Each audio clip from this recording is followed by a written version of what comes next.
Bonjour et bienvenue dans cette formation à destination du monde du BTP. Cette fois-ci, nous allons nous intéresser aux risques électriques pour le personnel non électricien. Pour nous aider sur ce sujet, nous rejoindrons Serge, notre expert de l'OPP BTP, en compagnie de Clément qui souhaiterait être accompagné sur le sujet. Bonjour Clément. Bonjour Valérie.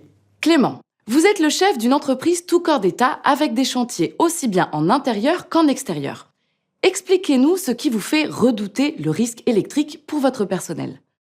Disons que notre activité peut nous emmener à travailler à proximité de lignes électriques aériennes, quand on va utiliser un échafaudage ou un nettoyeur haute pression pour une façade de bâtiment. Le constat est le même quand on doit abattre une cloison dans un bâtiment. Mon personnel est pour ça assez polyvalent. Parfois, on renforce les équipes avec des intérimaires et même dernièrement, on a embauché 2 jeunes. Mais moi, ce qui m'inquiète, c'est le faible niveau de connaissance de chacun vis-à-vis du risque électrique. Peut-être que moi non plus, je ne maîtrise pas tous les points de vigilance par rapport aux différents types de chantiers que j'encadre et j'aimerais vraiment y voir plus clair. Je comprends parfaitement votre inquiétude pour votre personnel face au risque électrique.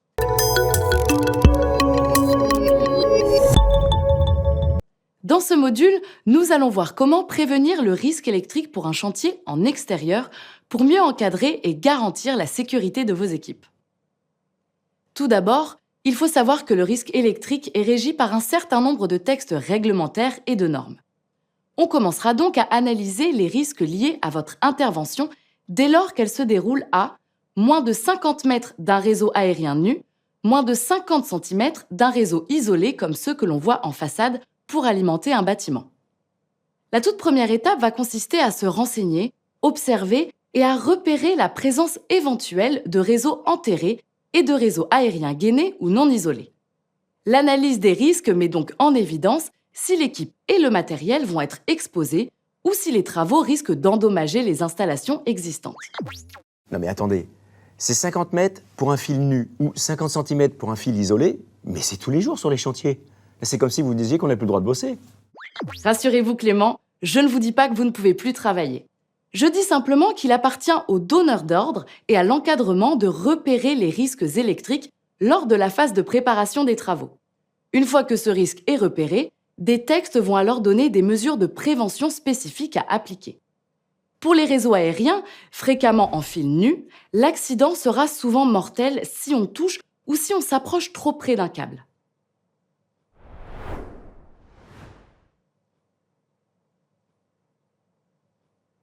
Pour les réseaux aériens isolés, on peut s'approcher des câbles, mais il est interdit d'y toucher, de les déplacer ou de les endommager. C'est pourquoi, pour les réseaux aériens, vous aurez été informé de leur présence grâce à votre déclaration d'intention de commencement de travaux. Vous devez donc attendre de l'exploitant de ce réseau un certificat de mise hors tension ou de mise en place de protection pour tiers. C'est la seule preuve qu'il n'y ait plus de danger pour vos équipes.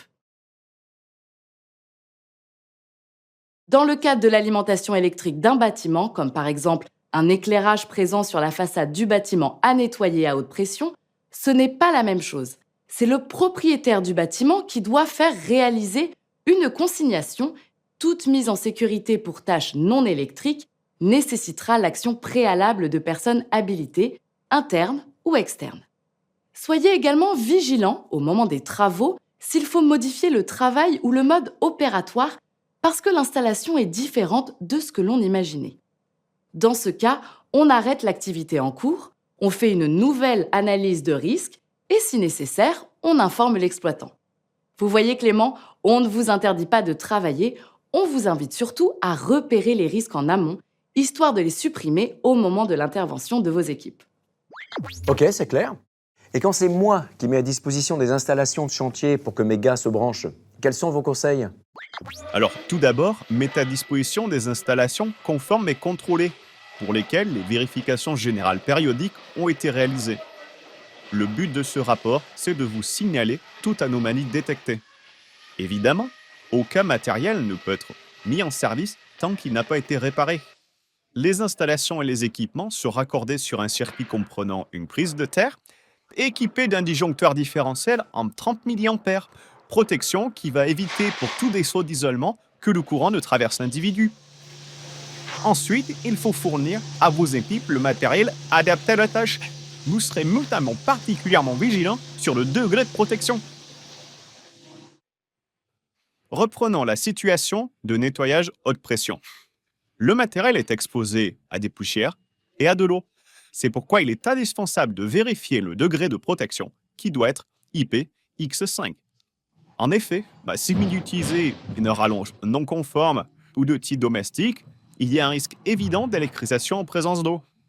C'est pourquoi il faut utiliser le guide qui vous révélera les préconisations des différentes classes d'indices de protection. Grâce à vous, Serge, on a déjà un premier aperçu des fondamentaux à prévoir sur un chantier pour limiter le risque d'électrisation.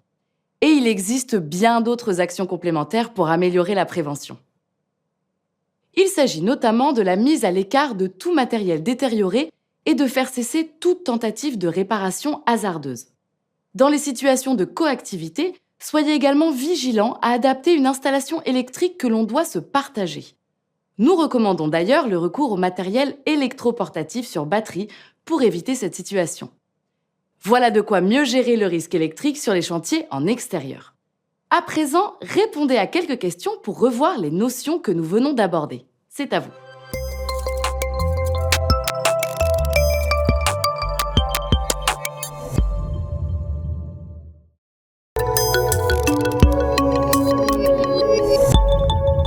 Pour ce chapitre, étudions les situations de chantier en intérieur afin de prévenir le risque électrique. Comme pour les chantiers en extérieur, nous vous recommandons une bonne préparation de chantier et un repérage préalable.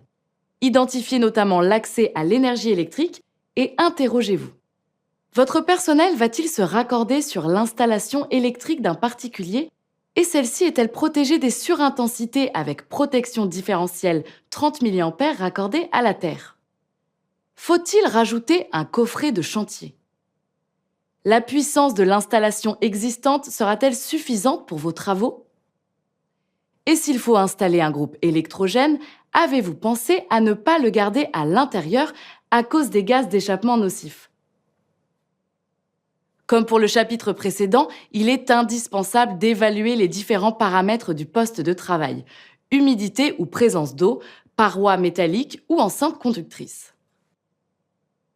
Tout cela va vous amener à adapter le mode opératoire et le matériel associé pour garantir la sécurité de vos équipes.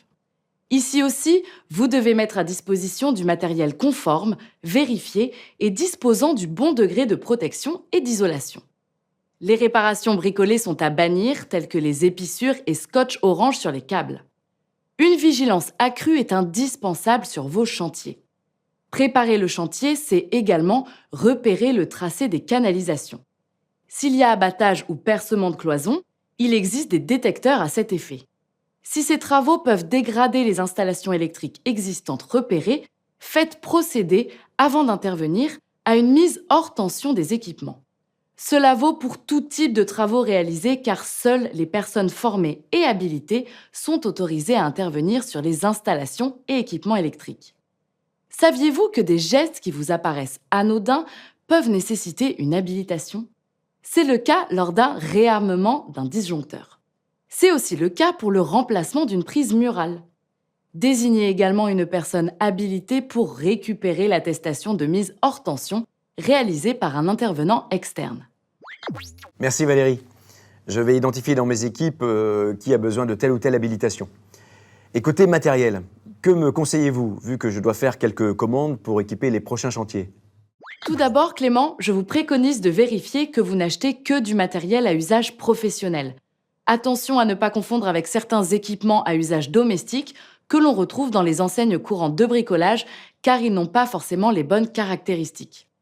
De plus, privilégiez l'outillage fonctionnant sur batterie, car il s'agit de très basse tension. Cela évite l'utilisation de rallonges et enrouleurs jusqu'au poste de travail, également source de chute de plein pied. Et si vraiment vous devez utiliser des rallonges et des enrouleurs, voici quelques recommandations. Choisissez-les en fonction de la puissance des équipements à brancher dessus. Préconisez à vos équipes de ne pas laisser le câble enroulé car la dissipation de chaleur en serait réduite, pouvant dégrader l'équipement. Enfin, concernant les armoires ou coffrets, veillez à ce qu'ils aient un système de fermeture rendant non accessibles les pièces nues sous tension. Vous veillerez à ce qu'il soit équipé d'un système d'arrêt d'urgence et que soient clairement indiquées les consignes préalables à un réenclenchement de l'énergie. Pour garantir la protection efficace, vos coffrets doivent être équipés de disjoncteurs différentiels haute sensibilité, DDHS, calibrés à 30 mA, protection indispensable même si vous vous branchez sur l'installation du client. Pour la garantie de travail en sécurité, il vous faudra également un détecteur d'absence de tension, matériel utilisé exclusivement par une personne habilitée. Seul le détecteur permet de garantir l'absence de tension, alors que le multimètre ou le stylo-détecteur de tension sont possibles sources d'erreurs. Allez. Pour ce dernier chapitre, j'aimerais vous proposer quelques solutions de sensibilisation et d'anticipation au quotidien. Nous l'avons donc vu dans les 2 précédents chapitres, il existe des solutions organisationnelles simples pour limiter au maximum le risque électrique. Mais le dernier rempart en termes de prévention, c'est l'implication de tous. Je vous invite à faire des quarts d'heure sécurité ou des réunions du matin sur certaines phases critiques de vos chantiers pour rappeler régulièrement ces fondamentaux. Repérez les installations électriques existantes afin d'éviter à toute personne non autorisée de rentrer dans le périmètre dangereux. Pour cela, rappelez l'importance d'une inspection préalable et de la vigilance permanente en cas de doute ou d'évolution qui conduirait à l'arrêt d'opération et à réaliser une nouvelle analyse. Seul du personnel formé et habilité pourra effectuer des opérations de raccordement ou de mise en sécurité électrique d'une installation afin de pouvoir alors donner le feu vert aux autres opérateurs. Enfin, la moindre détérioration sur les installations existantes ou des équipements amenés sur le chantier doit attirer l'attention. Le remplacement ou les réparations sont confiés à du personnel autorisé afin de garantir une remise en état avec le niveau de protection électrique imposé. Et n'hésitez pas à utiliser des affiches qui viendront compléter vos campagnes de sensibilisation sur ce risque invisible. Oui, Serge ? Valérie, Clément, vous le savez, malgré toutes les précautions évoquées dans les précédents chapitres, un incident ou un accident peut malheureusement arriver. Voici quelques conseils utiles. Profitez de l'accueil sur chantier ou d'une réunion du matin pour faire découvrir à chacun les moyens de coupure et les emplacements des arrêts d'urgence. Prenez du temps pour expliquer les consignes de sécurité, comme l'affiche sur le soin aux électrisés. Cela sera peut-être l'occasion d'inciter certains à suivre une formation Sauveteur Secouriste du Travail. Enfin, rappelons le caractère systématique des visites médicales en cas de contact avec l'électricité. Car, même si on peut évoquer une simple châtaigne, on ne sait pas les conséquences à l'intérieur du corps. Oui, c'est très juste, Serge. Voilà, je pense que comme Clément, vous avez trouvé ici quelques astuces et conseils à appliquer sur vos chantiers. Avant de conclure, voici un quiz sur ce que nous venons de voir.